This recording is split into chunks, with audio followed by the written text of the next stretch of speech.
This is the Detroit Sports Podcast Network.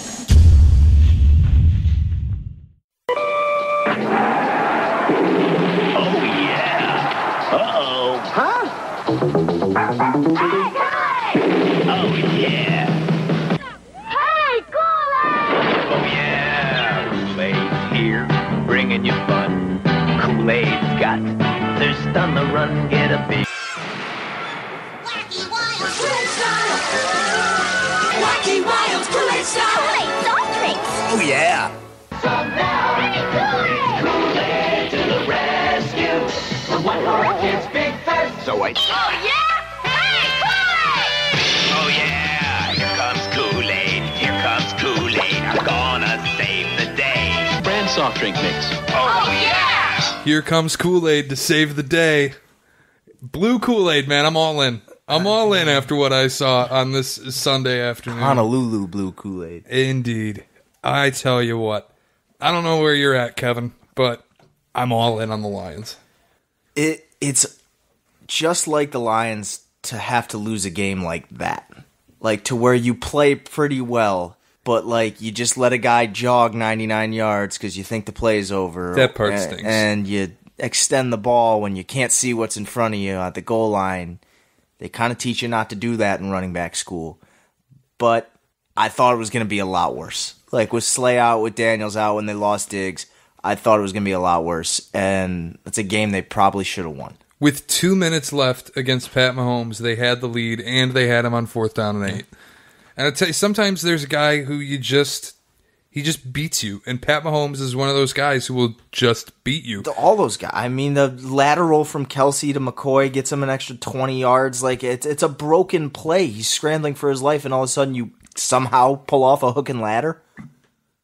At the end of the day, I think what's really cool is, yes, we can talk about the Kerryon Johnson fumble at the goal line, because if that's a touchdown, it's probably a different game. It's probably a game that the Lions win. But they didn't really beat themselves. Like, I'm having a really hard time looking at that game and going, you beat yourselves. I think they played really, really well. Better than most people could have imagined. I actually picked them to win this game outright. I did not. Having a stroke at the end of the fourth quarter. I couldn't believe that it was actually happening. But I saw a situation where it could, because the Chiefs' run defense is so bad. I think that got exposed. And there were things like, it happened both ways in the third quarter, right? Like, both teams kept shooting each other in the foot, basically.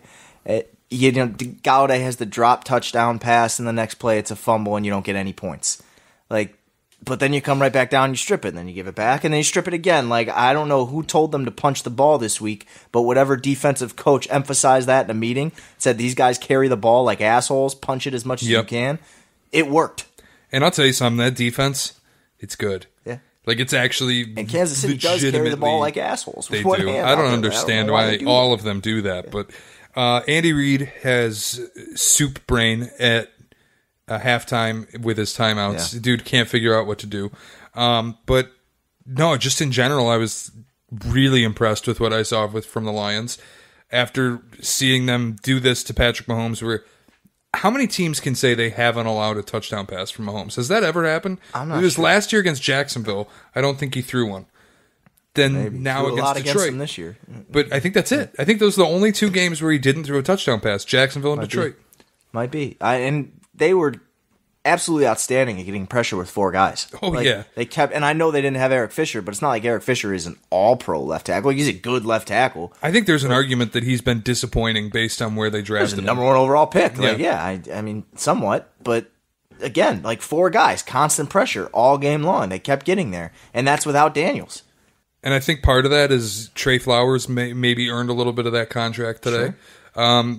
Can we talk Sean about Robinson too? Can we talk about Coleman in the secondary? He's great. Oh, he was incredible. Really, really great. Even Nevin Lawson, who I curse his name, but didn't play awful. Like, came in for Diggs. Or not Nevin, Tavon Wilson, excuse me. Really, like, when Diggs went out, I was like, oh, Jesus, we're already down. Slay, we're already, like, this is never going to happen. Mahomes is going to go crazy. The pressure kept making him throw at bad times, kept making him overthrow, underthrow. Like, he was off his rhythm all game. Throws. Yeah. It's one thing I have to really credit the Lions for this year that is new to them. I haven't seen out of them in a really long time, if ever in my life, is no matter who they're playing against, whether it was the Eagles or the Chiefs this week or even Arizona to an extent, or the Chargers for sure, they're really good at making their opponent feel uncomfortable. Sure. Like you can't, when you go to play Detroit, it's going to be an ugly game and it's going to be hard to score. Yeah. I like that. Yeah. I think that's good. I've grown up on that brand of football. I'm a Michigan State fan, for Christ's sake. Well, and I would love if that aspect went away. But this is a different type because they actually run a competent-ish offense. And, man, did Stafford look good. Great.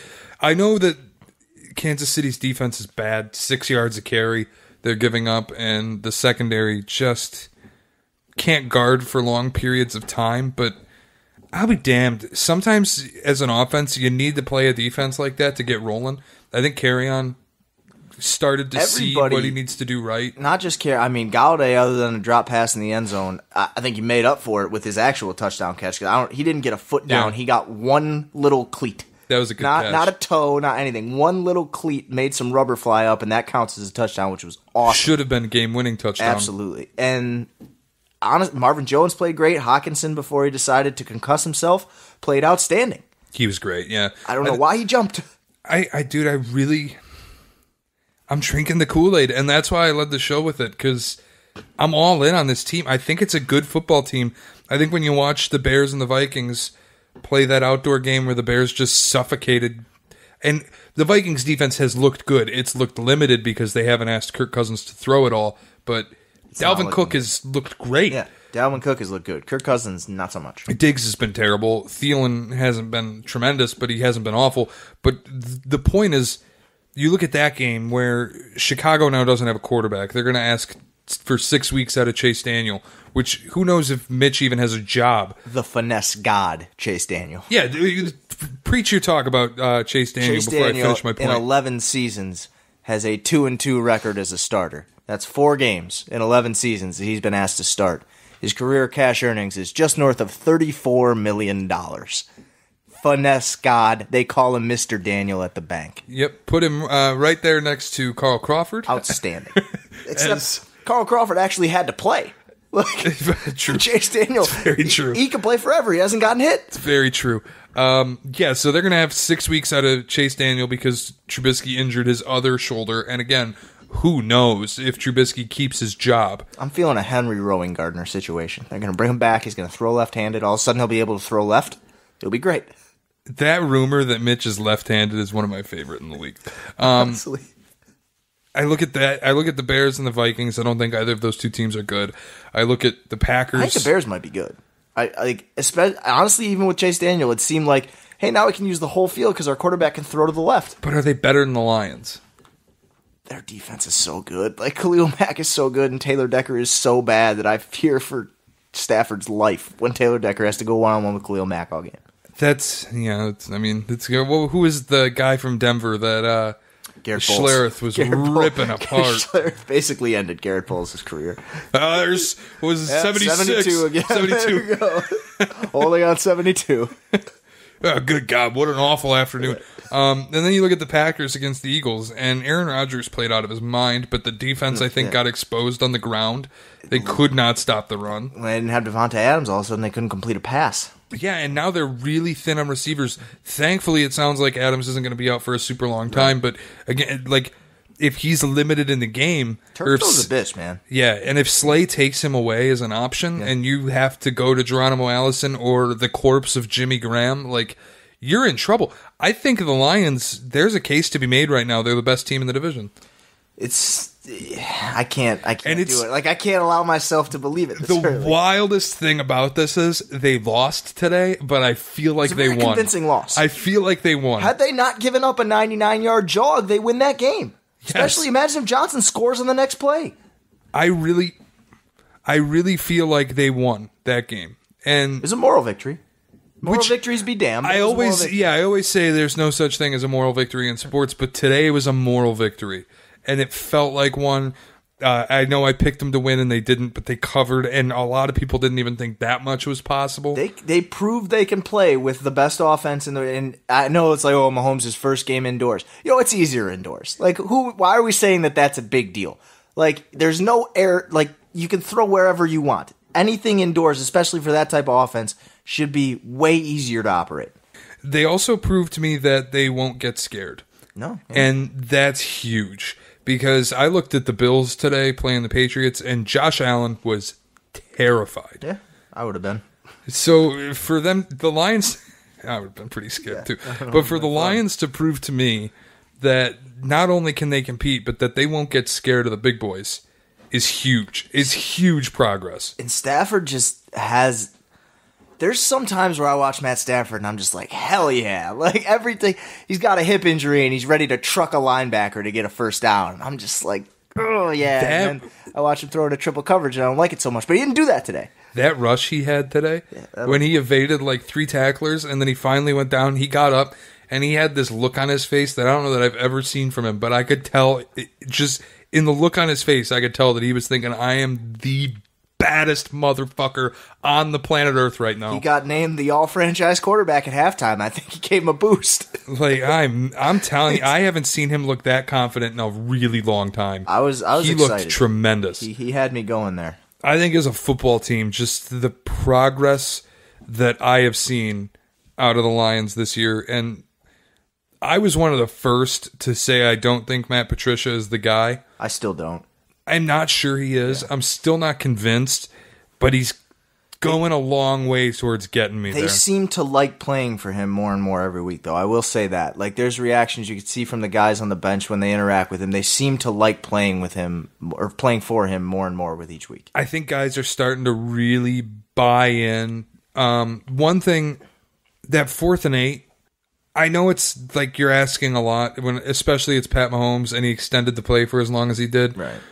There should be a spy in there. Something. There's got to be somebody. I know it was man coverage. I know that when you're not blitzing on 4th and 8, there should be a spy somewhere, somebody to cover the middle of the field and prevent him from rushing for the 8 yards. Yeah.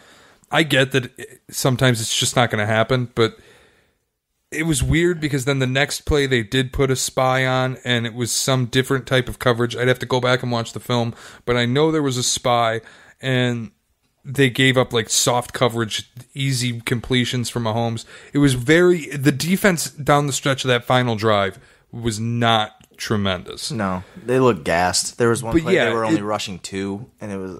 I think they were tired. I think it was just Mahomes was in his zone at that moment too, where it was like, I'm going to go win us this game. And sometimes you just have a quarterback that does that. We've seen Stafford do it. Those type of guys. And Stafford was in his bag today. To his credit, he almost went back and won it in 20 seconds. That throw down the middle to, I think, either Marvin Jones or Galladay at one of the last 2 plays. He was sitting in a chair, throwing it sidearm, and he hit him with a dart 50 yards down the field. Just like, that's Matt Stafford. Stafford was, to steal your phrase, he was as deep in his bag as I think I've ever seen him today. He was like, hey, Pat Mahomes, they used to rip on me for throwing it sidearm, and now you get to do it and say it's cool. I'm the OG for this shit. Like, let me teach you something. He looked pretty damn good. Let me teach you something, son. No, I don't want to gush too long on the Lions because I think they looked great. They didn't leave me a ton to talk about, which is wild. After a loss, I've never once praised them like this after a loss. No, I never in my life have I, and especially a loss where they had the lead that late. Right. But I don't even want to say that they blew it. Like, sometimes you just get beat by a better football team. And I think and I know it won't happen because in the playoffs you would see them in the Super Bowl. I'm not ready to put the Lions in that situation, but I haven't won a playoff game since like 73, so it's like I've never felt this way. That, actually. I've never felt this way about a Lions team where I think after a game like that, where, look, Andy Reid came out and said they punched us in the mouth. Like, Andy Reid was like, we were impressed by how talented and how effective they were. I don't think I've ever come away from a Lions game and thought, if these two teams played again in the playoffs, I could see the Lions winning. It reminded me of the game with LA last year, where LA, like the Rams, not the Chargers, I don't even know if they played the Chargers last year, but they were vaunted. Everybody was like, this offense is amazing. McVay's a genius. They came in and they made Goff look like a middle school kid. Like they did the first drive and a half of Pat Mahomes. I was like, well, Pat Mahomes hasn't been this flustered in the first quarter in a while. Granted, he didn't have a great first quarter against Jacksonville or Oakland. But like I don't think either Jacksonville or Oakland bothered him to that degree. I think it was just Jalen Ramsey was covering people. And that, like, Jacksonville bothered him a little bit at the start, but he had eventually threw the ball all over him.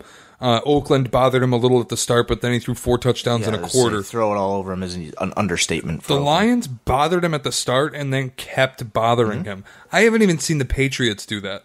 I saw the Patriots beat him twice last year, and the only reason they did it was because they went out to a 28-9 lead in the first game and a 14-0 lead in the second game, and they just allowed themselves enough of a cushion that he couldn't get back. I haven't seen him be that uncomfortable for 4 quarters at any point in his career as a starter. They were not running the ball. Like, I know they were averaging six something yards a carry at the end, but the whole first 2.5, almost 3 quarters, they didn't even try to run the ball. Like, they were not going to those, like, nope, Snacks Harrison, A'Shawn Robinson, all this, it's on you, and Mahomes was not holding it well. Like, there were missed throws that were somewhat open on some occasions, not all occasions. They got pressure on him. But there were a lot of hit-as-he throws, a lot of hurries, a lot of knockdowns. You got to do that with quarterbacks like him. Yep, and I think they executed perfectly. I think they did everything they could to win, just sometimes you don't. And you have your corner, you have another pass rusher or something, maybe you get a... I almost feel like I'm not even living real life, because I don't know when of the Lions lose where I'm like, sometimes you just get beat. Like, usually when the Lions lose, either the refs fucked them or... I bet some people think the refs fucked them, but I don't really think they did. And I want to touch on Carry-On's quote about that, because they asked, did you think the play was blown dead? And Carry-On said, whether it was blown dead or not, I can't reach out like that.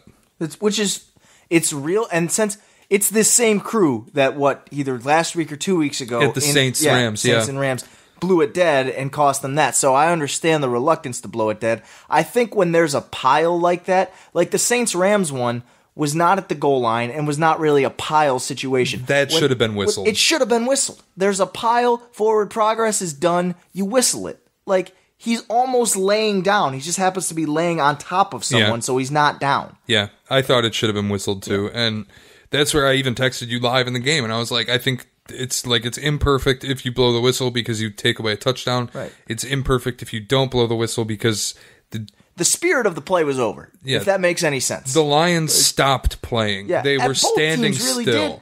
Kansas City was the only person running was Breeland. And until the ball, until the ball leaked out into Breeland's hands, they weren't doing anything. There were 4 other white jerseys around that didn't even notice the ball was on the ground. That was the other thing that kind of bothered me with the play was even the announcers didn't know if it was a fumble initially. No. Like, oh, you got to be careful with the football there. It looks like they recovered. And then, oh, no, it's a touchdown. And it's like, at some point, maybe you should blow the whistle. But again, if you're Carry-On Johnson, you can't reach the ball out like that. They teach you not to. They teach you not to even when your eyes are forward. Like, if your head is turned, you're laying on your back and you can't see what's in front of you. You can't reach. Because it's not like somebody knocked it out. He reached it right into somebody's face mask. That's what, nobody punched it. He just reached it forward and, oh, yeah, there's a guy there. But again, it's just the kind of last thing I want to say is at Prime Slay. How's that for 20 minutes of Lions talk? Also, just a big boy performance. I'm just so impressed with him. Like, I can't get over how impressive that was to me. And I'm not even a fan of the team. It was as impressive as a loss as I've seen for the Lions in a long time. It was just a big boy performance. And it was something that made me kind of confident. Maybe they can actually win a playoff game. Maybe they actually can get that done. That's one of those things as a Lions fan. Like, I've literally never seen that before, so I don't even know what that looks like. I don't know if they can win a playoff game. Until they win one, I can't say that they'll win one. I'll put it this way. If they can avoid Dallas... They match up well with Dallas. I don't hate it. They can stop the run. They got Slay for Amari Cooper. If they had to play a team, I'd rather them go into Dallas than go into New Orleans. Who do they not match up well with? New Orleans. New Orleans will beat the shit out of them. They always do. Why? Just because of the dome? It's the dome. It's the Breeze can pick. Like, you put Michael Thomas with Slay, and then everybody else is open. We don't know that Breeze is going to come back from this thumb ligament deal. By the playoffs?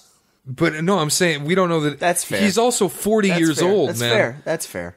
If Breeze is out, then yeah, I'd probably rather have New Orleans. And I'm not even saying that he won't play, but if he does come back, is he going to be 100%? He's 40 years old. He's got to come back from a thumb surgery. Are they going to win the South? Because Kyle Allen's slinging it. I'm not really sure. Like- I mean, did Houston end up with a win today? No, they lost to Kyle Allen. That's Oh, what I'm yeah, saying. yeah. So- and that's the AFC. Right. I'll tell you what. Tampa with a win today also. Jameis looking 2-2. okay. We'll see what the Saints do tonight against the Cowboys, but it could end up being. What's Carolina going to be then? 2-2. Carolina's won 2 in a row. Tampa's won 2 in a row. Atlanta looks like shit. So yeah, Atlanta stinks. So if the Saints lose to the Cowboys tonight, then everyone in the division's 2-2. Right? No, I think the Falcons are 1-3. Well, everybody that counts in the Everybody that division matters, is 2-2. Yeah, I mean, I think Falcons beat the Eagles. What the hell? I don't know if there's a team that the Lions match up poorly with. And I saw Patriots-Bills today. I don't even know if the Lions match up poorly with the Patriots. I think if you can make the Patriots uncomfortable the way the Bills did today, you got a shot to win that game. I hate going to Seattle, though. Seattle, I think, might have lost. Well, today. that's the other thing is if you have to go, Oh no, they won. They beat Arizona. which you're not in the AFC. I'm talking Super Bowl at this point, but it's like if you have to go to Gillette, if you have to go to New Orleans, Right. if you have to go to Seattle, if you have to go to Dallas. Well, they've had to go to Seattle and to Dallas for playoff games. And New Orleans. And it doesn't end well. Like it. The Seattle one the Seattle and the New Orleans ones Those were didn't gross. end well. Those were The gross. Dallas They one, got you screwed. had a They shot. got screwed. They picked up a PI flag that was clearly PI. They threw the flag. Why did you pick it up? I can't do this. They also fumbled the game away. But they had the PI. Three they times. had the PI. They threw the flag. They got it right. And then they decided, no, we don't want to get it right. Pick up the flag. It only happens to the Lions. Only ever. Happened today. Seriously. It only happens to the Lions. But I'm just saying, I'm more confident in this team than I've ever been at any point in my life, I think. I think that's a fair statement. There may have been a Jim Caldwell season somewhere early in the year where I felt this level of confidence. The 5-0 start that year, I felt Yeah. very high on them. It's probably just because of what they did to Mahomes. Like, I've never felt this level Yeah. of confidence about a And defense for the Lions. That ever. is exactly what it is, because Not since the Spielman and poor Shea days. there were the Stafford Calvin playoff teams. Sure. Those teams didn't have defense. Yeah, They had they- like Ndamukong Suh and some other guys. When you go out and you don't let Mahomes throw a touchdown against Without you, Slay. and then Without Diggs for most of the game. right, and then you also have the lead with 2 minutes left against what many people believe to be the second best team in the NFL. And like they did Pretty good. they did okay against the run without their second best run stopper. Maybe their third. Daniels is their second best D tackle. Whether Ashawn Robinson is a better run stopper, I don't know. But Snacks stepping up again without him there. Ashawn stepping up again. I like that defense a lot. I really like that defense I think a it's lot. really good. Let's quickly bounce around the NFL and some college football before we get back in our bag I'm ready, and baby. talk about I'm ready for the the NBA. National Basketball Association. NFL, things we learned today. One thing I learned is I think the two best defenses in football played each other, and it happened in Orchard Park, New York, where the Bills took on the Patriots. I think the Bills have the second best defense in the league. I don't know if that's a hot take. I know Brady never performs well in Buffalo. He hasn't thrown a touchdown pass there in 3 years. I think Tennessee might have a better defense than them. And I also think Chicago might have a better defense than the Buffalo, not Yeah. New England. New England's the best defense in the league. Tennessee is like they're hit and miss. Their corners aren't great, but they seem to never give up a whole bunch of points. Chicago, like They're really good. They're mean as fuck. I They're think so mean. the top three easily are New England, Buffalo, and Chicago. Yes, like- New England is one with a bullet. Sure. And the other two, it's you can fill it in however you want. I'll say this: I think Chicago's pass rush is the best in the NFL.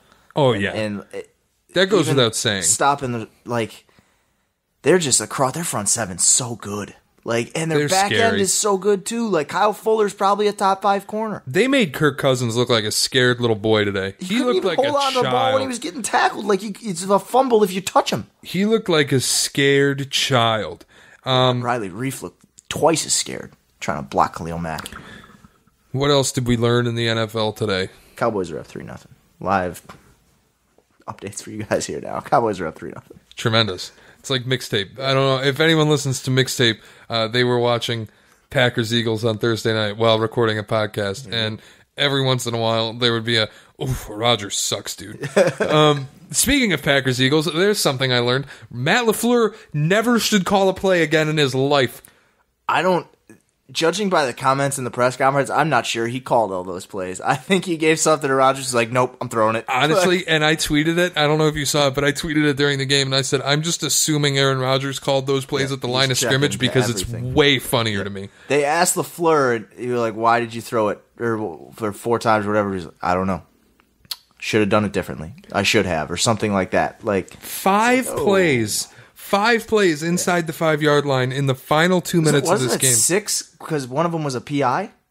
Sure. Yeah. Like, so, but they didn't complete the pass. Like, six plays. Yeah, so again, another one. But the 5 plays that counted inside the 5-yard line in the final 5 minutes of the game.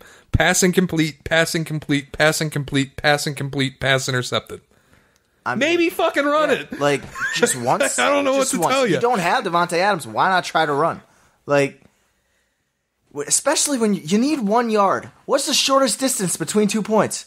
Why do you want to throw it 20 yards outside and make a meet? Like, they give the ball, I think it was Aaron Jones. I don't want to say it was Aaron Jones because it might have been the other guy, but they give it to him on first and goal from like the 8. He gets a 5-yard carry to the 3, and then they're like, oh, let's fucking throw it, and it got picked. Like, why don't you run it again? And Rodgers, like, you have to think there's even if that ball's not picked, the odds of you squeezing it into that window on that slant and a guy who is not a proven wide receiver being able to come up with it that's not a smart throw.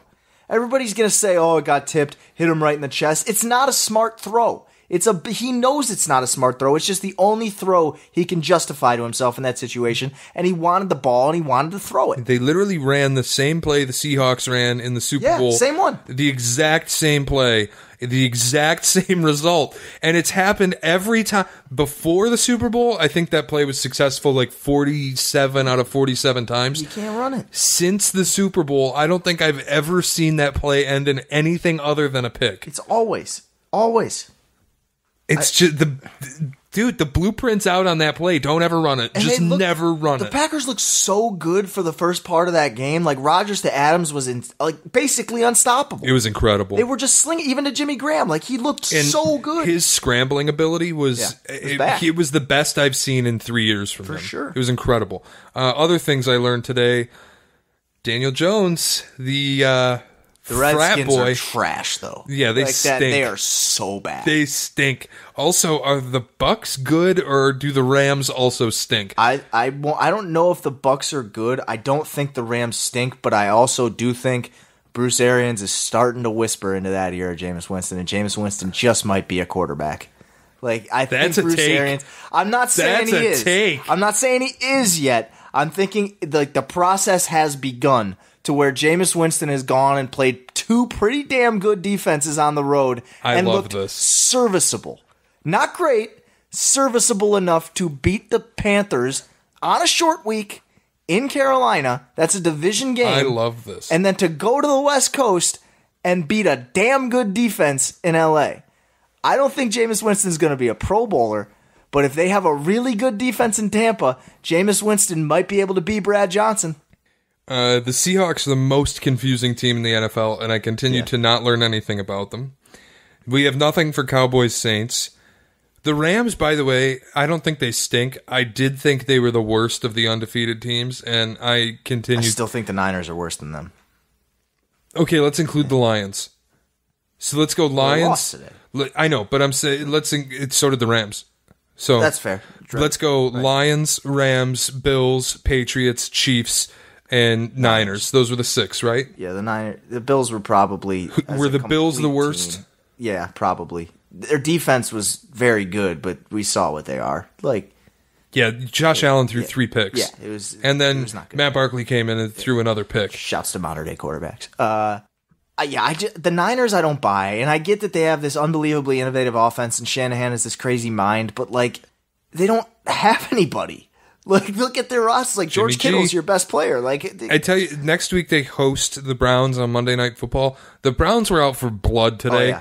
I think the Browns are going to be really good, and I think the 49ers might be in for an absolute pounding. I will say, though, there is that, I think Big Cat said that this week, there is that level of a team going on the road that could fall to 1-3. That's straight desperation. And Well, it was the Eagles did it on Thursday, Eagles, too. And then the Browns today.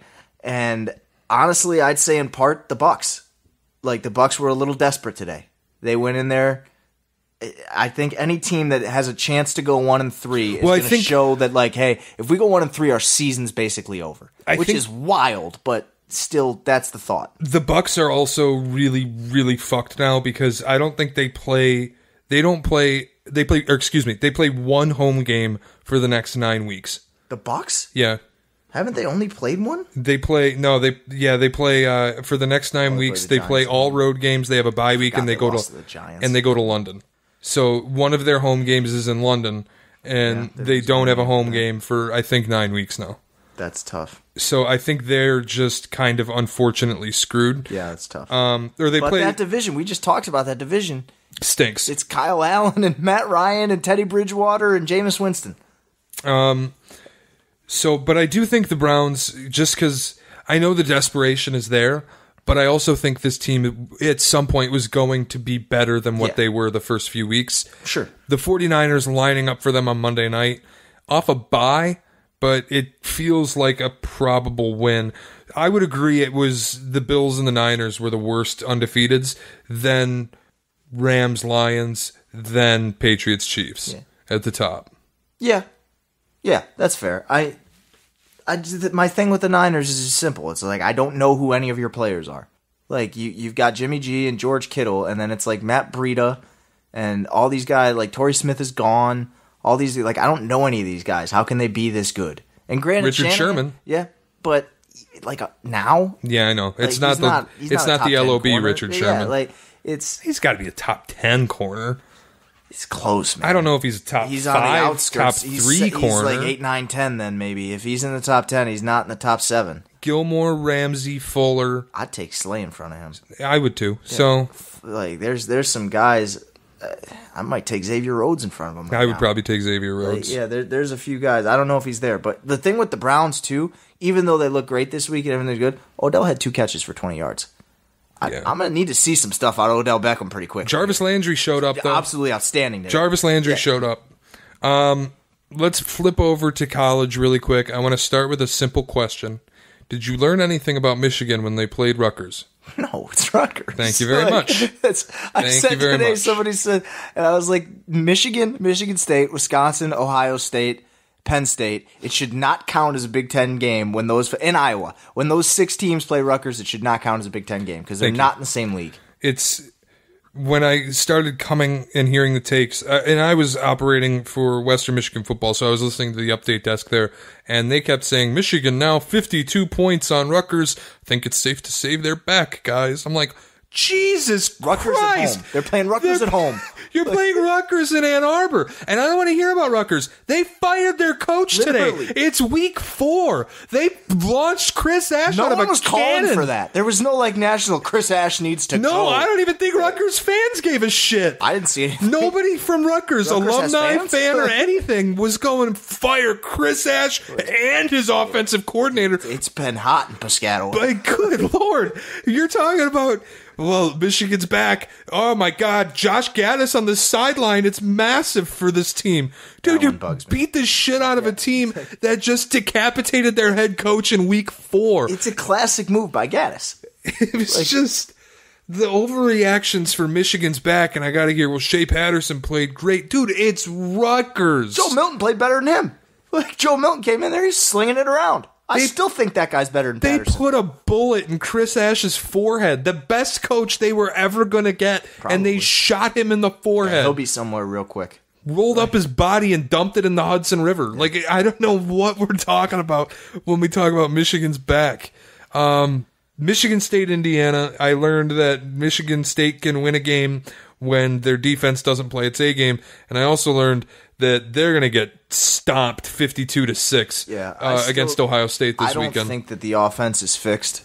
I really don't, and I understand the last 2 weeks of what are you talking about? They look great against Northwestern stopped Wisconsin on offense. That one I got no friggin' idea what happened to Madison. Like, the fact that Wisconsin needed 2 defensive touchdowns to beat Northwestern at home is baffling. I don't know. I think it was just the letdown after a big win. Probably. That makes perfect explanation, for sure. My thing with Michigan State is you can run the same exact shit you've been running against Indiana, and it'll work. That's fine. Like, they don't have the athletes. Even your offensive line is going to look good against that pass rush. Like, they don't have anybody to match up with you guys. When you do this against Ohio State, they know it's coming. They can stop it. And you have never once proven that you can make an adjustment and win a game offensively. And Ohio State's offense is as scary as any offense in the country. They're terrifying. Like, that game in Nebraska. Nebraska's entrance was so awesome. Like, I'd never seen them do the red carpet thing, how they walk through. They call it the red light district, which is like, come on. I don't love that, but... Like, they open up that gate. It looks like a graveyard, and they come flooding out. And I was like, damn, they're hyped. So exactly. loud. I was thinking, like, Nebraska's back, baby. Scott Frost has got them. Look at this entrance. This is crazy. And then just immediately... gone. The wind, everything was out of that stadium with 7 minutes to go in the first quarter. It was 14-0. Nebraska was driving, and then Martinez threw that ball that got tipped, and the Ohio State corner caught it on the ground, picked it, and I was like, well, it's over. That's a football game. They had one drive in the first half where they just gave it to their backup running back 3 times, and in 3 plays he got like 60 yards and scored a touchdown. I was like, that's too easy. You can't do that. Ohio State's going to do this to a lot of teams where they're just going to blow them off the field. I am very firm in this opinion. I know how the rankings look. 1 Alabama, 2 Clemson, 3 Georgia, 4 Ohio State. Clemson's going to fall. 5 LSU. I think Clemson's going to drop a game that they shouldn't. If not, they're going to get to the playoff and get whacked. Yeah. They got lucky. I firmly believe Ohio State and LSU are the 2 best teams in the country. Offensively. In any order. I think the execution offensively is... Like, I know that Bama's Bama and Oklahoma offensively is just freaking insane. And Jalen Hurts is going to win the Heisman. And every single year, if Oklahoma's quarterback just does what he's supposed to do... As long as Lincoln Riley's there, the quarterback's going to win the Heisman. It's one of those things where it's like, should Jalen Hurts win the Heisman? Probably not, but look at the numbers and you're like, well, I guess he gets to win the Heisman. It's the same thing happened with Kyler Murray last year. It's like the guy's electric to watch, the numbers are great. Should he win the Heisman? Well, no. Like, they don't play any defenses all year, and like their scheme is just like anyone could be doing this. If they put Spencer Rattler in tomorrow, he could do this. Yeah. Like, as a true freshman. But I feel shitty about that, saying it because I feel like I'm taking away from Jalen Hurts, and he's been great and much improved accuracy-wise as a passer.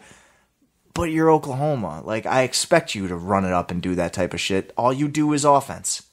Like, that's all you do. So, yeah. Great. Yeah, I think I think that Ohio State and LSU are operating on a level that no other team in the country is operating at. Auburn is close. Alabama, obviously, but honestly, they gave up a few too many points to Mississippi for my liking. Steve Sarkisian's not that dynamic of a play caller. He's really isn't. And I think I'm getting worried about Tua. And I'm talking as a pro. I don't even know who their backup quarterback is, but I'm assuming he's a stud. As a pro, I'm getting worried about Tua for taking hits for the NFL. I don't know if he's as surefire of a thing as everyone thinks. I think he'll be fine in college. The tank for Tua thing is getting a little strong. It's yeah, like that seems like you didn't tank for Andrew Luck, but you're going to tank for Tua. Well, I guess they tanked for Andrew Luck. Peyton Manning got hurt, and they decided to play Charlie Whitehurst or whoever the hell it was. I think it was Florio that said today that he believes Miami could actually be doing a 2-year tank where Tua is not the target. Trevor Lawrence. Yeah, who also looked so good on Saturday. They think it could be a 2-year tank where Jerry Jeudy is the target for this year, and then Trevor Lawrence becomes the tank quarterback the year after. Who's the target head coach? Brian Flores, baby. He's already occupying the sideline. So Clemson, and the way that they got bailed out by Mack Brown thinking he was the head coach of Oregon circa 2012. No, Mack. I don't know, like, how many teams in 2019 are running a motion triple option? I haven't seen that play. 2 yards to go. Like on the goal line, I haven't seen that play run since Chip Kelly was at Oregon, at least from like a Power 5 school that has respect for its offense.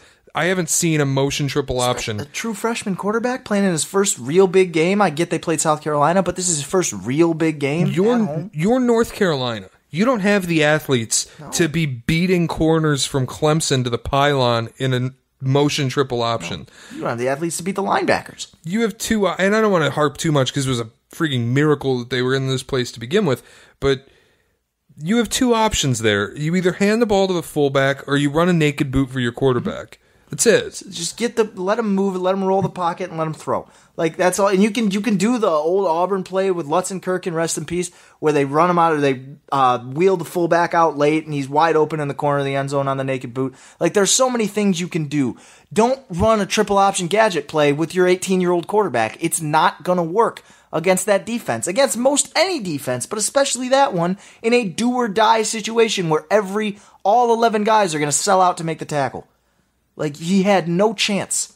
And again, I said to you earlier, like, I'm okay that he went for it, but I 1,000% would have been totally fine if he kicked that field goal and go to overtime. Like, you're at home. You have the advantage of being at home, having your crowd make it really difficult. And I know Trevor Lawrence is a national champion, but he's got to execute as a 19-year-old kid with all that going on around him in overtime when he knows his season's on the line in week 4. You can take that chance. I'm okay if you kick that field goal and take that chance.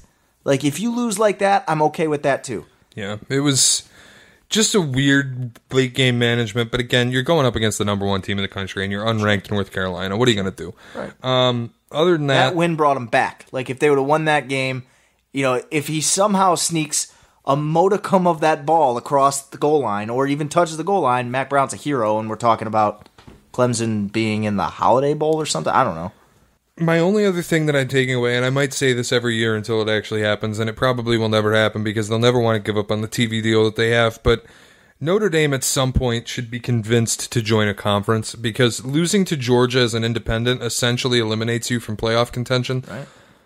I think they're good enough that they could get into the playoff if they were in a conference and played a conference title game, but they're not. Championship game. And so that's where Notre Dame might be legit every year. Like, they might actually be back to the point that they're going to be in the conversation every single season. I think until they join a conference, it's going to be really tough unless they go undefeated to even have a prayer of getting in. That, or they need, like, some big rival that's the last game of the year every year. That can almost suffice as a conference championship. If Urban goes to USC, schedule that as the last game every single year. But they would never do it at USC because they got to play the Pac-12 championship. Yep.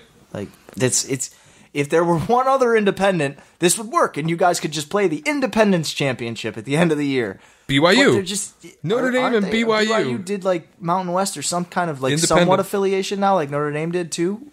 Don't they have to play, like, 7 teams against I don't whatever? know. Yeah. I know they're independent. Do that. The Holy War. Bring the Holy War back. Didn't they play last year or something? I think they do play at some point. Maybe. Let's see. In the meantime, we're going to segue into our preferred destination, the National Basketball Association. Because we talked about it last week that once basketball gets back, basketball becomes dominant on our brains and on our voices in this pod. Content came firing out this week. As it always does with this league. It was like a month of just nothing. And then this week was like, big story, big story, big story, big story. Everything. LeBron got new hair. Jaylen Brown cut off his flat top. Gave it to LeBron. It was just out of Markelle Fultz had this comeback video from Orlando.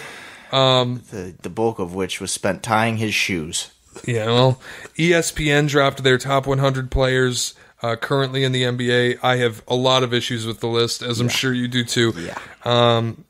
Bleacher Report dropped their top 50. I have fewer issues, but still significant issues. I don't have as many issues with the people on it, on the top 51, which was of all time, not right now, but I have the order very differently. There are problems with the placement. Also, you cannot have a top 50 list and leave Allen Iverson off of it. Like, you're dumb. You're just dumb if you do that. I can't believe Allen Iverson wasn't on it. Or Tracy McGrady. Allen Iverson should be top 20. And anyway, so I want to start with the ESPN top 100 because I was like very angry when I saw one ranking in particular that I'm going to start with. There were a few that really got me going. This one absolutely infuriated me. In 2018, he was ranked 54th on this exact same list. This year, 87th. Marcus Smart. Not only did he improve his three-point percentage to 36%, which, spoiler alert, is good, he also won all NBA defensive first team, all pro. I don't know why I can't say it, but you know what I'm talking about. Exactly. First team all defense. First team all defensive guard, 36% three-point shooter, had the best season of his career by far, and dropped 33 spots. He's a top 50 player. Why is he 87th? No doubt. And I'm not going to go crazy and tell you he's top 30 or something, but he's 40. he didn't get worse. He's 45th. No, comfortably. and not 30. Like they have guys on here, and like, sure, maybe Trae Young is a top 50 player. 28. Yeah, 28. Pascal Siakam at 22. Like, what are we doing here, man? You think there's 48 guys in the NBA better than Klay Thompson? Are you kidding me? Well, and to be fair, Kevin Durant's not on the list at all because it is just for this year. Still, like, even if Klay comes back, you think there's 48 guys better than him? And I don't. Like, are you kidding? And then you look at Blake Griffin at 23 behind Pascal Siakam because Pascal Siakam, just for winning a championship, is better than third team all pro forward Blake Griffin. Like, seriously? One of the 15 best players in the league. Also, in what is probably the most consensus agreed egregious ranking, how the fuck do you put CJ McCollum at 13? That one wasn't even the most egregious. It is, but that wasn't the most egregious to me. Like, they have guys like, what has Trae Young done more than Devin Booker? Why is he 2 spots in front of Devin Booker? Like, there are a ton of guys behind Trae Young, and I'm like, he's better than Trae Young. But that one's like right there glaring at you. Like, that dude is Trae Young, but better right now. Like, Jamal Murray at 27. Yeah, that too. Like, all these guys, I'm like, what the hell are you guys talking about? What do you see? Drew Holiday at 31 isn't bad, but the fact that Trae Young is ahead of him is bad. Yeah, there are some that are like placed correctly. It's just around like Chris Paul 32 I think is perfect, but the people around him I don't think. Mike Conley at 24. Fine. Right on the outskirts of top 25. Maybe is, maybe isn't, but you got him at 24, fine. But then, like, to put people in front of him, like Siakam at 22 and Donovan Mitchell at 20. Like, did they not watch the FIBA World Cup? Because Donovan Mitchell stunk. Why is Cat 18? Like, yeah, I don't get that either. I know he could be amazing if he decides to play defense ever and transcendently offensively, no doubt about it. But he's not 18 right now. That's ridiculous. Kemba at 17 feels high. Kemba behind Luka. Yeah, it feels very high. Luka at 16 is way too high. Early. Like, he could be something extremely special. I get that. Rudy Gobert at 14 right now, too. Good Lord. There were some, like, to put these young guys up here, like, we are I know it's a young man's game now more than ever, where stars come in and they're stars right away, and the Donovan Mitchells and the Ben Simmons of the world, where we don't even have to wait on them. They're amazing.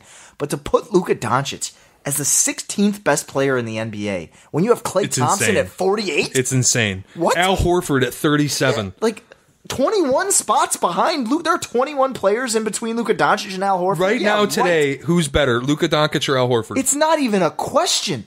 I don't even have to think about it. It's Al Horford. Like, 21 people in between them? Are you nuts? Al Horford's the better player. Like, and I like Luka, but come on. Ben Simmons at 15 is probably right. He's not one player better than Luka Doncic. No. And it's you look at the whole list. Paul George was 14th last year. This year he's 10th. Oh, after being a MVP finalist, having the best shooting career of his year, the most efficient scorer in the NBA. Defensive Player of the Year.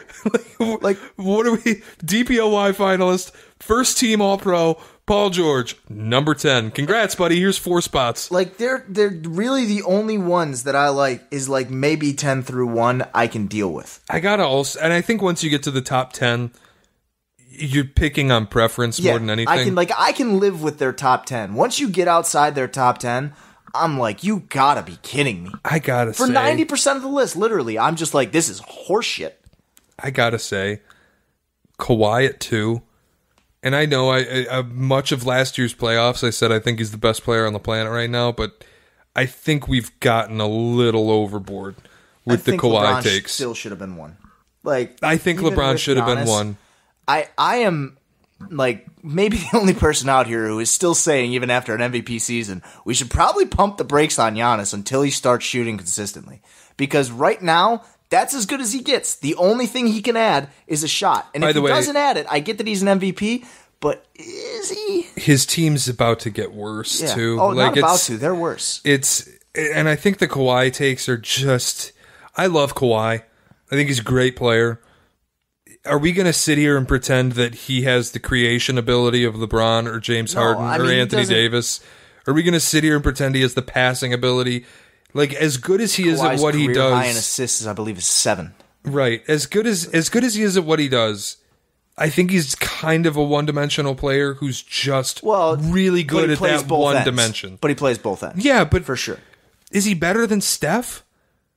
Like on offense, no. God, no. But this is a guy who shut down a freak. You know what I mean? Like, he made Giannis not look like Giannis. Is he better than LeBron? No, but I do think he is. I do think he is the best defensive wing in the league. Like, there's no doubt about that. Well, it's him or Paul George, sure, yeah. Right, and one of the other two. And he averages 28 and takes a team to a title. I guess you give him credit and make him number 2. Again, I'd have LeBron 1, him 2, Giannis 3. That's fair. I honestly... I might, if I were doing it, I might do LeBron 1, Giannis 2, Harden 3, Kawhi 4. Harden's definitely right there, but I understand how much they factored in defense. When you look at the top 10, it's unmistakable how much they factored in defense. Because, I mean, you don't have Curry at 6 behind AD who barely played. Like, if you're not factoring in defense. You don't have Harden at 4 if you're not factoring in defense. You probably have Kyrie in the top 10 if you aren't. Right? There's nobody I'd take out of their top 10, but there's arguments to be made for other people. Dame at 9 was the only one that I was like, I think Dame's probably in front of Embiid. Like, there was one there that I would, I'm okay with it, though. And I'm okay with Jokic being in front of Embiid right now. Oh, I'd have Jokic in front of him. I know I had Embiid as first team All-NBA center, but those playoffs, man, like, when you're only going to run three-point line to three-point line, and you're going to be a crybaby, and you're going to do the things that you do, you get dropped back as not the best center in the league. It's just... Like, I still can't get over... Chris Middleton is ahead of Al Horford. What are we talking about? I know, like, I don't even want to consider 90% of the list. Because, like, some of the players are right. Even, like, as far back... But, like, I mean, they put Mitchell Robinson on there. You're telling me that D'Angelo Russell, Jamal Murray, Trae Young are better than Tobias Harris? No! Like, what are we doing here? But, like, there's just random ones in there, like... Dude, Mitchell Robinson played like 9 minutes a game last year. I don't think there was any thought put into this list at all, other than to like Luka being at 16 feels like it was there as a gift to Mavs fans and Luka Hive. Porzingis being top 40. Right. Yeah, and Mitchell Robinson being on the list at all is just like, we need to get a Nick. But they had Julius Randle at 92, and then they just decided to throw Robinson in there. Which feels even low for Julius Randle. Like a little... At least a little. I don't want to say he's top 75, but no. I mean, Kyle Kuzma at 77. Come on. Even then, are there 50 players between Kuzma and Jamal Murray? No. How good is Jamal Murray? Aren't. Like Eric Bledsoe at 67. All he did was all defensive NBA and all disappear. First team all defense. But yeah, whatever, man. Like. There's nothing worse than Marcus Smart at 87. It doesn't even make sense. I don't know who made that. There's a lot of them I just don't get. Like, Derek White's thrown on just because he's a Spur? Like, I guess. Is Derek White better than DeJounte Murray? I don't think so. Like, yeah, I mean, I think the verdict is out on that. DeRozan at 46 feels... It feels rude. It feels really low, but like... That dude finished top 5 in MVP like 2 years ago. It feels 46. Really, you're telling me, and this will really just disgust Covington you. at 97. DeMar DeRozan at 46, one spot ahead of John Collins. DeMar DeRozan is one player better than John Collins. What the hell are we doing here? Zion Williamson is not 42. He's never played a game. And you got him as a top 50 player. He's never played a game. Marcus Smart is not top 50, and you have Zion Williamson. Like, I don't think this is going to be a thing. I want to preface this by stating, but there is at least a 7% chance that Zion is a flop. I want to put my head in a blender. It is 93% that he's not a flop and that he's going to be outstanding. But there's a 7. You've never seen him play a game, and he looked like shit in the summer league. And I get that it's summer league and he played 16 minutes. 7 minutes or whatever the hell it was. but he looked like shit in those 7 minutes, despite ripping the ball from Kevin Knox's cold, lifeless hands. All right. I can't. If you're going to put Robinson on there, you might as well throw Kevin Knox in there, too. Zion Jesus Williamson Christ, in the Mitchell top Robinson. 50. Zion Williamson in the top 50 and not Marcus Smart. I'm out of my mind looking at that list. Here is Bleacher Report's all-time top 50, because they can't just make a fucking list like anyone else, and they have to do this stupid slideshow. I can't find the actual list, so I got to scroll The through honorable this garbage. mentions on it are just like, they were like, we listed them in alphabetical order, and I'm like, yeah, because if you put them in any other order and you had Jeff Hornacek in the same category as Allen Iverson, what the hell are you talking about? Yeah, and if you're going to do 50 honorable mentions, just do a top 100. Like, What the hell are you doing? all these honorable mentions make it seem like Jack Sikma is in the same category as Allen Iverson. Reggie Miller at 43 feels low. It feels low, but Iverson isn't on the list. Yeah, And Iverson is way better than Reggie Miller. That's fucking insane, because Paul Pierce... Tracy McGrady not on the list. Paul Pierce at 41. And Tracy McGrady not on the list. Tracy McGrady is the A-plus version of Paul Pierce. But Paul Pierce got to win championships because he got good teammates finally. Like, Tracy just never got those good teammates like Paul Pierce did. Tracy McGrady was definitely better than Paul Pierce. There's no doubt about it. Kevin McHale at 34. All right. I love Kevin McHale, but you can't have him at 34 and not have Chris Webber on the list. It's like Jason Kidd at 33 is high. You got And Tony especially when Parker off the AI's list. not on Like- here. I like the Dolph Shays respect, but man, some of the... And then, like, listen, I think Kobe is in an okay spot. No, I think 14 is a little bit low. Also, I think having Dr. J at 22, a spot behind Dwayne Wade, is disrespectful to Dr. J. They just do that because, Wade's the second best shooting guard of all time. It's like, Charles Allen Barkley- Iverson was a shooting guard. Charles Barkley at 19, also extremely low. Dirk at 17 is probably okay. Kevin Garnett at 16 is about exactly right.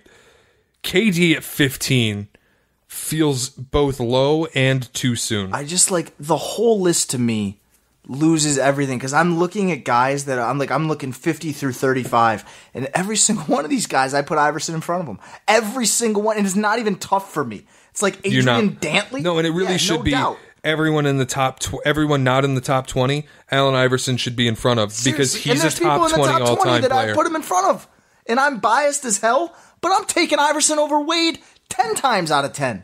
Right now, if I gave you Iverson or Kevin Durant, Iverson in his prime. Oh no, I mean Durant's Durant. Like by the time that's all but done, if I give Durant you could be 10. if I give you Iverson and Kevin Garnett, we had this debate a couple weeks ago. I'll take Iverson. And I know anyone who knows me is gonna be like, well, you're biased. Like, yes, I'll he's give my you- favorite player of all time, but he is the best player ever, 6 foot and under, no doubt. There's nobody close.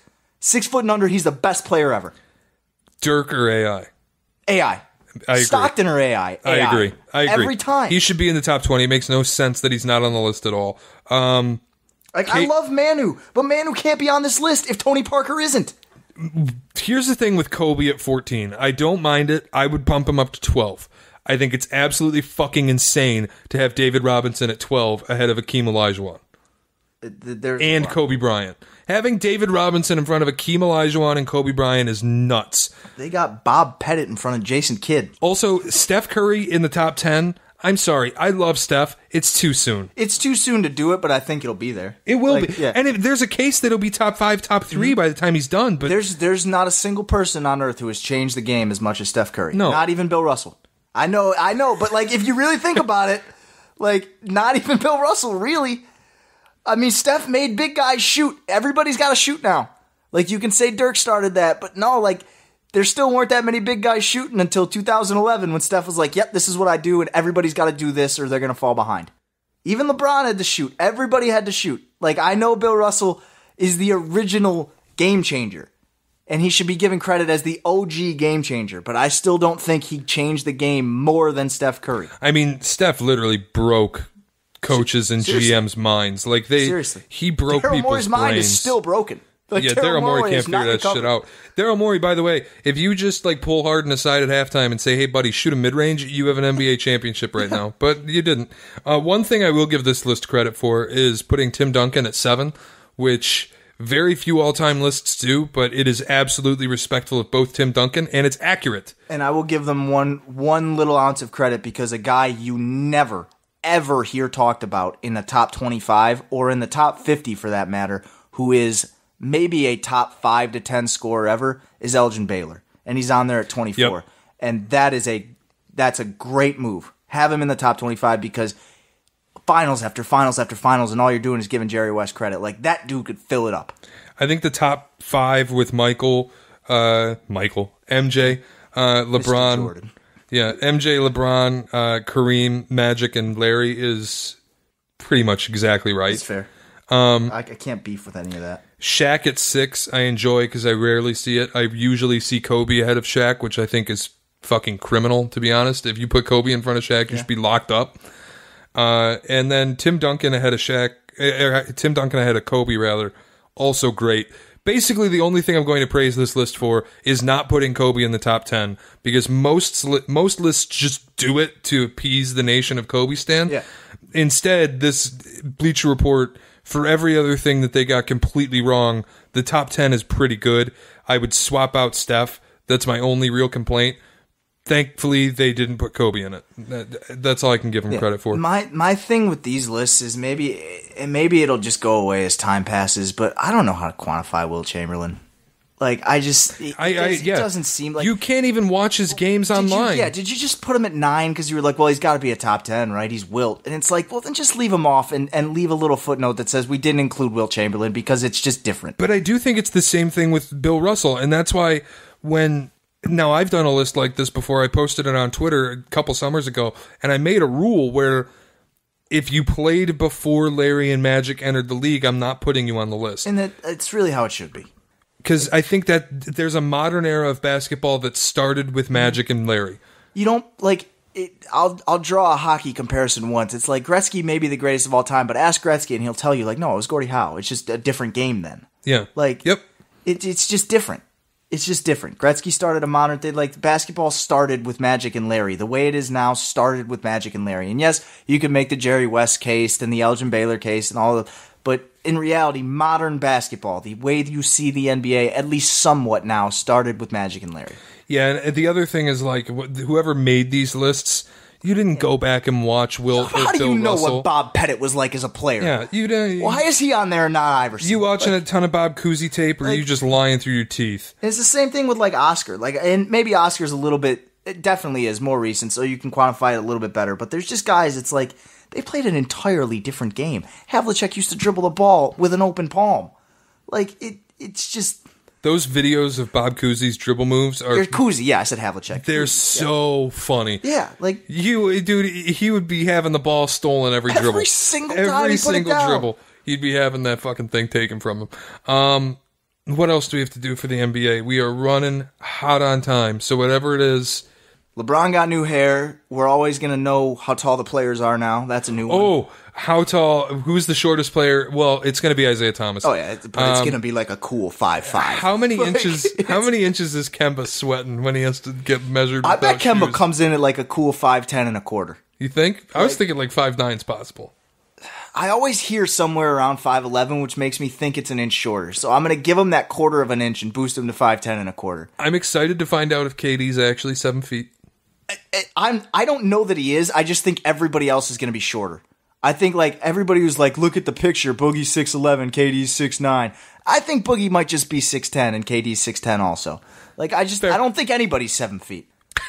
Like, there are no 7-footers in this league. Everybody's going to come down an inch now. Like, not even Bobans. Boban will stay. They'll measure Boban like, holy shit, you really are 7'5". Oh my god. Like, but I think everybody's going to, like, get knocked out. Like, I bet LeBron measures in at 6'7".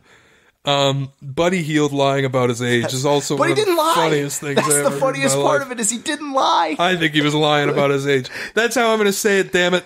Like, but it's... How did they miss 2 years? The story is so funny from like a year ago. I went and looked at the story again and he was like, yeah, I was in college. My mom looked at my Wikipedia page and said, why does it say you're born this year? I don't know. And we just never changed it.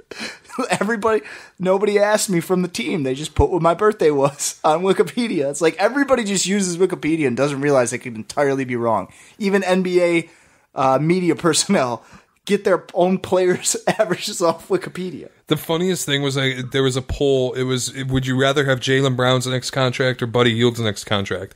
And I said Buddy Hield because I like the 3-point shooting aspect. Yeah, I like the most important thing in basketball. Right, he's good at the free throw line. He scores more and more efficiently. So I said Buddy Hield, and everybody in the comments was like, "Well, you're an idiot. Buddy Hield's way older." And I'm like, "Say you're an idiot. Buddy Hield's 34." I'm like, he's not that much older. Jesus, he's not even on a second contract yet. It's fine. They thought now that I know how old Buddy Hield really is, give me Jaylen Brown. They thought Buddy Hield was 24. Turned out he was turning 26. Like, that's all it was. They were like, "Oh, it's your 25th birthday." No, it isn't. Like, I'm 26. Like, how did none of his friends even come out and go, "Why the fuck do these people think he's just 24 I years just never old?" said anything to anybody. And I was like, okay, I get, it makes you realize, the players are like, we have no idea if Luka Doncic is 18. Like, Luka Doncic might be 22. We don't know. Like, I don't think Spain is the exact same boat as, impoverished Bahamas, but he could be 22. Who knows? Porzingis might be 25. I think he actually is 25. The last thing I want to touch on before we get out of here is Kyrie Irving said things. He did say a lot of things. It was his first... A lot of words. It was his first time addressing the media as a Brooklyn Net, and he could not stop putting his foot in his mouth. And you wouldn't know it because things just kept spewing out. if Nets fans listen to this podcast, which I highly doubt, as a Celtics fan... There are Nets fans? True. As a Celtics fan, I just have to say to the Brooklyn Nets, you guys are in for one hell of a ride. We talk about their court, too. Oh, God. I'd rather talk about that than talk about Kyrie. It is so fucking ugly. It was so good 2 years ago. With the, what do they call that? Where it's the diagonal. Damn it, I don't remember what it's called. My interior design. It's not a parquet, but... No, it's not parquet. It's it's... I know what you're talking about, but yeah. Herringbone. It's called herringbone. They had the herringbone floor, mismatched browns. It looked great. And the subway tiles on the baseline. That was a perfect floor for Brooklyn. Why did you screw that up? They took the subway tiles away last year. Now they're bringing them back, but in a different spot, and it looks shittier. The way they had it the first time, you got it right. The herringbone floor and the subway tiles that are unique to Brooklyn, that was a perfect floor. And now you're going to play on a gray floor? The color scheme is disgusting. Is this college? It's disgusting. Do we do things that college basketball teams do? We're going to put the skyline on the floor like Washington? Are you going to play in a swamp like Oregon? It looks like a newspaper. It's stupid. I would actually rather they put the skyline on the floor because they go, it's an homage. Brooklyn doesn't have a skyline. It's an homage to, yeah, I know, but it's an homage to the city of Brooklyn and the streets, the way they look. There's not one fucking street in Brooklyn that looks like that, man. There are not 20, one. Go find it and show me. It ain't one street in Brooklyn looks like that. And Brooklyn is massive. It's the biggest borough. Which streets are you talking about? There's 10 different kinds. Williamsburg doesn't look like Park Slope, doesn't look like Bed-Stuy, doesn't look like Red Hook. It's not like Manhattan where things just look the same. This is an homage to Brooklyn. And then that's why we used Helvetica as an homage to the subway font, which is more associated with Manhattan than it is with Brooklyn. Entirely. You had the subway tiles. You beat the Knicks to it by 1 billion years somehow. You should have kept those forever. The Brooklyn subway tiles on the baseline was perfect. They got rid of them last year. It looked dumb. I don't know why they did it. And you're messing with shit that isn't broken, which means you're the perfect franchise for Kyrie Irving. I think Kyrie and KD are going to be an absolute disaster, and I will die on this take. I do think he will average 27 a night and shoot really well. They're both incredible basketball players. I think they'll have great regular seasons. I think Atkinson's the right coach for Durant, at least. I don't think there is a right coach for... I don't know if they're ever going to win a title together. I really don't. It's hard. Brooklyn's like the Clippers, man. It's you're not... But I think the Clippers will win a title this year. And it's funny because I say that. It's the Knicks could not be further from the Lakers in terms of history. But, it's just such a Knicks town. Even Brooklyn is a Knicks town. It's so much a Knicks town that they're giving out 10,000 Kyrie Irving jerseys to try to convert fans. It's just never going to happen there. And the Clippers, you're right. They might win a title. We joked earlier that there are 4 million people in LA and would put 250,000 show up to a Clippers parade. I don't know. That would be actually incredibly funny. They'd probably just do it in Marina Del Rey on a corner and they just have a concert. Kawhi would show up and be like, hey, thanks. All right, see ya. all the Clippers fans, thanks for riding. It's like Toronto that was just title starved for 20 years. They so badly wanted this basketball team that they loved to win a title, and finally it happens. And Kawhi, there's millions of people at the parade, and Kawhi jumps up on the mic, and everybody cheers, and it's on national TV, and they love him. And now he's going to go and win a title in LA as a Clipper. Where no one cares. He's going to get to the parade, and it's going to be like... And somebody's going to do that to him. Laugh and be like, ha, ha, ha, ha, ha, you thought this would matter. It's going to be like the day after Woodstock ends, where the stage is still up, but the field is empty. Yep. Like that guy in the Family Guy skit. That's for the fan to decide. Yay! I haven't even thought about that until we talked about it, but the idea of a Clippers parade with like just the Balmers makes me very excited. Parade? There's probably a certain number of people that has to qualify a parade, so I don't even know if you can call it a parade. It's just a gathering. The Clippers announced we won't be having a championship Occupy parade. Marina Del Rey for the Clippers championship. They're going to play 7 road games in the NBA Finals. Dude, like it's just like that. Lakers fans buy tickets out of spite. Even if it's a fan base that is starved for a championship, like, it's not a city. Like, that's the one thing. The city is just not starved for a championship whatsoever. It's not like when, Cleveland, they finally won one. Or, like, in Toronto, they finally won one. The Leafs, the Jays hadn't won since 92. Like, they've been starved for some kind of title. LA is not sitting there hungry for a title. Like, they also just don't care about sports in LA. Yeah, and I mean, like, the Dodgers will probably win a title this year. I don't know a damn thing about baseball right now, I think but you're I right. think that's possible. No, I think the city just in general doesn't give a shit about sports. I think I saw that when the Patriots played the Rams in the Super Bowl. Mm-hmm. When the Patriots played the Eagles, the lead up on Twitter was some of the most electric banter I've ever been a part of. When they played the Rams, it was non-existent. Atlanta's kind of a shitty town, and I bet it was even better then. It was fine, but like when they played... Not a shitty town, shitty sports town. When they played the Rams, there was no engagement from opposing fan bases because there aren't Rams fans. They should have just moved the Raiders back to LA. Let the Rams go to Vegas, and they should just keep the Raiders in Oakland. The hell they want. The black hole kicks ass. But if I'm saying if you absolutely had to have a team in LA, then the Raiders were the team. Like, I get that they could have never gotten the stadium built because Kroenke just walked in and was like, no, I'll get it built. And Mark Davis was never going to be able to do that. Norm Macdonald said it like 20 years ago in a stand-up special. It might have been 15 years ago, but he was like, it's great to be here in San Francisco. I live in L.A. We can't wait to steal your football team. Yeah. And that's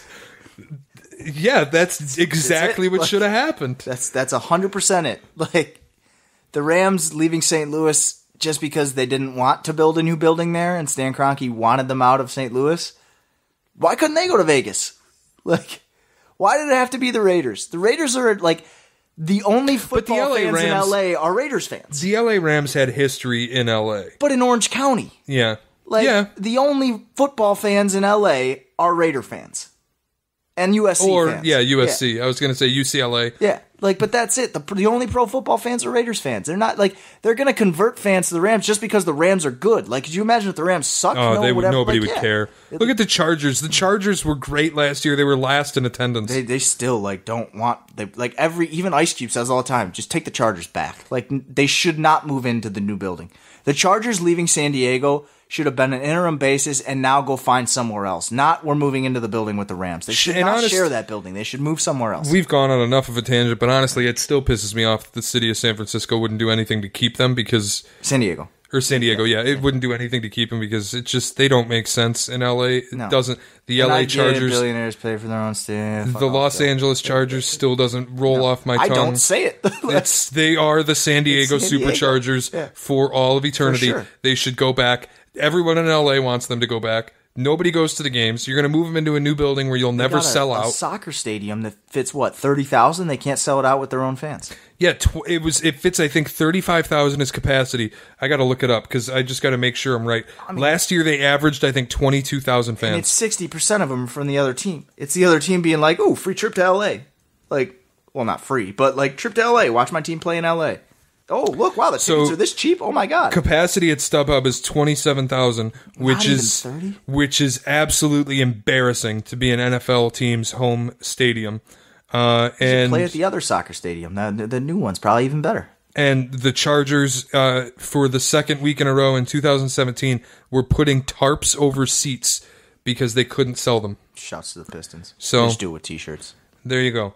That is the mashup for the week of the 30th. Pistons Have a great Media week. Day this week, baby. Get ready. Oh, boy. Yeah, we'll talk more basketball next week. We'll talk more football next week. Hopefully, Michigan State doesn't get beaten by 1 million. It would be nice if they keep it to like 999,000. Yeah, that would be wonderful. Have a great week. Later.